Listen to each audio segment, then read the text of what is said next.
Estamos recebendo hoje a visita do nosso amigo médico, pediatra, Dr. Juarez Furtado, ele que é fã também na área da homeopatia, e é ele que troca uma ideia com a gente hoje. Seja bem-vindo.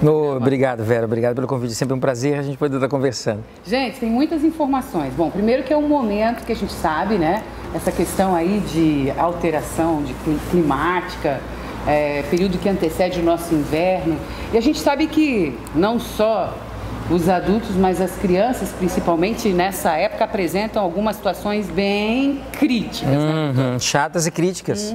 Que tira o clima, tira a rotina da mãe e do pai.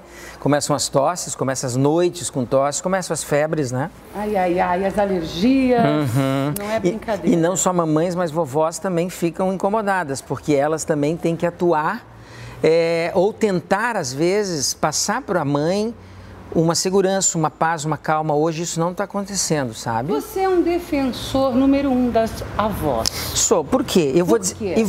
Então eu vou dizer, Vera, não só das avós, na verdade, mais das bisavós.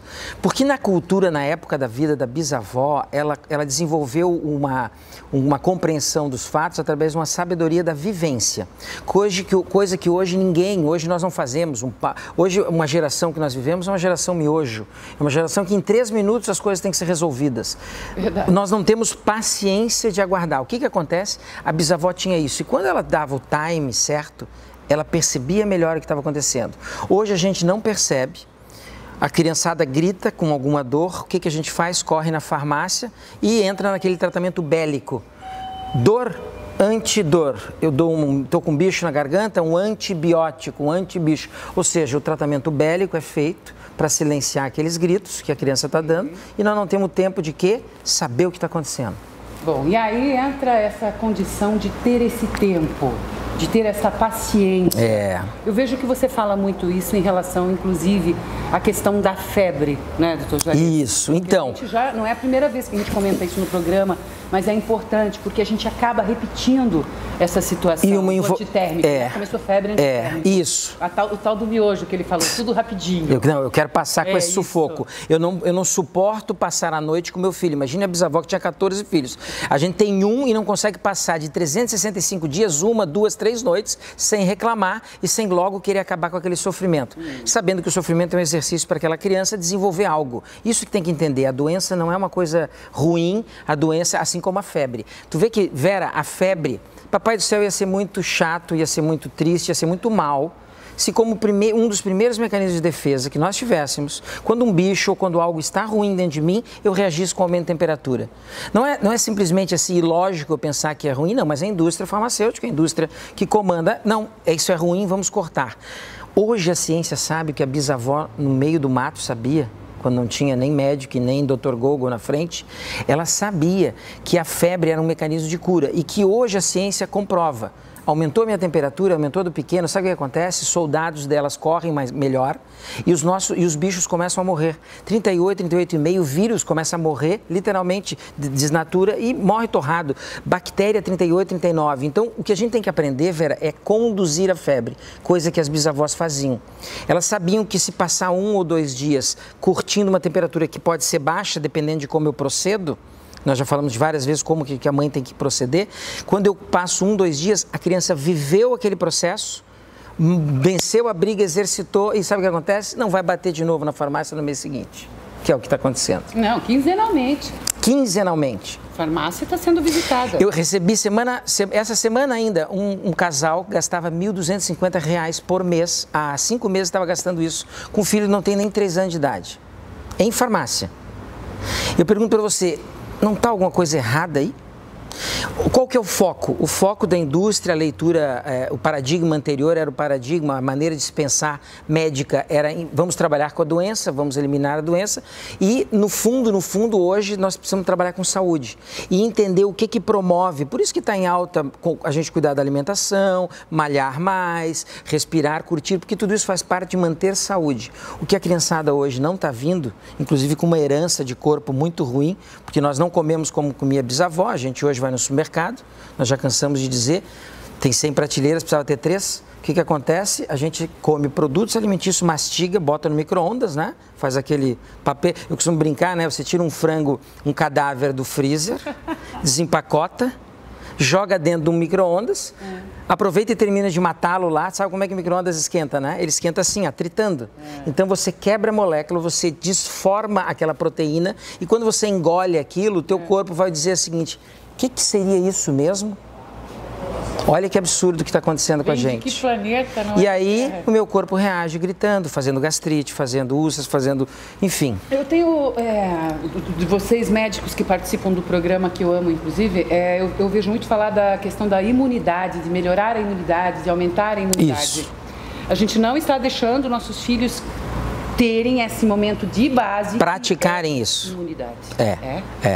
Eles estão dentro de casa, num período do 0 a 7 anos, em que eles teriam que estar mexendo o corpo, teriam que estar correndo, pulando e brincando. Eles estão apertando botões, isso vai refletir lá na vida adulta. O que vai acontecer? Fisicamente já não é uma mesma criança. Nutricionalmente, a gente continua indo no supermercado. Mentalmente, então, o que ela escuta, o que ela vê, são pais ansiosos, correndo, querendo trocar de carro todo ano, ou seja, numa outra dinâmica e preocupação que não era da bisavó, que tinha os 14 filhos e era mãe, inclusive. Naquela época tinha mãe. Hoje nós não temos uma mãe. Hoje nós temos alguém que chega um momento e diz assim: eu preciso trabalhar, vamos para a creche, Você entendeu? Isso é muito triste. A criançada está adoecendo direto. Nesse primeiro momento, começou a febre, eu esquento ou eu esfrio? Então, começou a febre na cabeça, aqui está a lareira, hipotálamo, ela vai caminhar até os pés. Enquanto não chegar no pé e na mão, Vera, a gente tem que lembrar que a bisavó fazia o que? Ela sabia que esquentando os pés e criando a febre no ponto final de aquecimento, aqui em cima, a lareira, opa, já cheguei no final, transpira e baixa a febre. Então, no primeiro momento da febre, que o pé está gelado e a cabeça quente, eu esquento os pés. Vai ter um segundo, terceiro momento, até lá a criança está com 2 meias, calça bem quentinha, vai voltar a febre lá na frente. Se ela estiver toda quente naquele momento em que aumentou a temperatura, é sinal que, rapidamente, por você já estar criando febre no pé, ela chegou numa temperatura e parou. Aí você pode, naquela hora, até tirar a roupinha, deixar mais fresco ou dar um banho morno. Ou seja, a febre tem 2 momentos, um que eu tenho que esquentar os pés, outro que eu tenho que esfriar o corpo todo. Se a mãe segue isso, eu vou dizer que hoje 99% dos meus pacientes não usam mais antitérmico e se usam é uma vez no ano. Na época da minha infância, logo, faz pouco tempo. Ontem.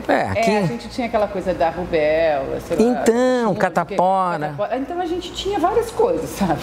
Quando eu peguei... E a nossa imunidade melhorava. Diz que hoje não, hoje está vindo direto logo uma meningite, logo um problema sério. Agora tu trouxe o detalhe. Existem doenças chamadas próprias da infância, rubéola, sarampo, catapora, são doenças benignas, que nós, lembrando, a maioria de nós que estamos aqui, quando a gente estava eu tive catapora e minha avó chamou os primos para brincar comigo. Por quê? Tudo e claro, já tem de uma vez. Na verdade, essas doenças, elas são leves e elas, na verdade, são professoras, elas exercitam o meu sistema imunológico. Hoje, o que está acontecendo? Esse enxurrada de vacinas que as criançadas estão tomando, não criam a doença, não vivem o processo como tem que viver na real. É como a gente que não vive uma história, vai lá na locadora e aluga um filme, né? Aluga um sonho, uma aventura. Então, o que acontece precisa fazer essa vivência do processo. Se não faz a vivência, você não apreende a coisa. Hoje, o que eles estão fazendo? Meningite, escarlatina, estão fazendo outras doenças. Porque eu treino de alguma maneira. Ou é com bicho leve, ou eu vou começar a ter bicho ruim. E é o que acontece hoje. O que você anda falando tanto, doutor Juarez Furtado? Do quê? Sobre a questão, assim, do povo estar meio anestesiado, pois é. meio paralisado. O que está acontecendo? Então, organicamente, fisicamente, na saúde, nós já vemos isso, estamos anestesiados. O que a gente comentou, acho que foi na rádio, nós chegamos a comentar, é que realmente o ser humano, por que nós adoecemos? Sabe por quê? Porque todo o processo de adoecimento faz com que eu tome conta do meu corpo, com que eu me trabalhe, ou seja, com que eu me aperfeiçoe. Ok?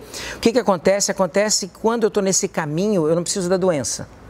Esse caminho é de autobusca, meditação. Hoje tem mindfulness, hoje você tem vários temas trazendo, temos que nos conhecer. Aquilo que está naquele livrinho grosso no início que dizia assim, conhece a ti mesmo, esse é o segredo para manter saúde. E aí, tendo esse equilíbrio, o que acontece? Eu posso gritar mais, eu faço diferente. Olha que interessante. Estamos anestesiados porque estamos fazendo tudo a mesma coisa, comendo o mesmo lanche, vestindo a mesma calça, pensando da mesma maneira e sentindo, inclusive, coisas iguais. Sabe como que a natureza funciona? A natureza funciona no diferente, não no igual. Chegamos hoje a ser humanos como estamos, não estamos macaco, porque houve mutação. transformação, aperfeiçoamento. O que nós estamos hoje? Anestesiados. Aí a gente escuta as coisas e acredita nelas. A gente lê coisinhas nas redes e acredita nelas, mas não faz nada de mudança. O que nós estamos precisando é mudança. Nós estamos numa era digital que está exigindo corporal. Se não, sabe o que acontece? Demencial lá na frente. Usamos só a cabeça. O que vai acontecer lá na frente, gente? A cabeça já está pifando. As glias, os neurônios, as mielinas, elas estão se estruturando. Mielina é o que faz com que o meu pensamento seja lógico, correto. Por que o bisavô entra na demência e começa a fantasiar? Porque ele volta lá na vida infância, viver coisas que ele inclusive não viveu. Hoje nós, você sabia que formamos um casal, daqui a 20, 30 anos, para o ímpar, um de nós vai ser demente. Sabia disso? Não. A tendência né? Claro que até lá vamos se descobrir algumas saídas. Mas olha a estatística na progressão desse. Então, assim, anestesia significa isso. Uma parte disso. Obrigada pela visita. Obrigado. Ele agora tem que correr, levar filho. Pegar o filhote que está jogando bola agora. Um abraço para a esposa. Obrigada pela visita.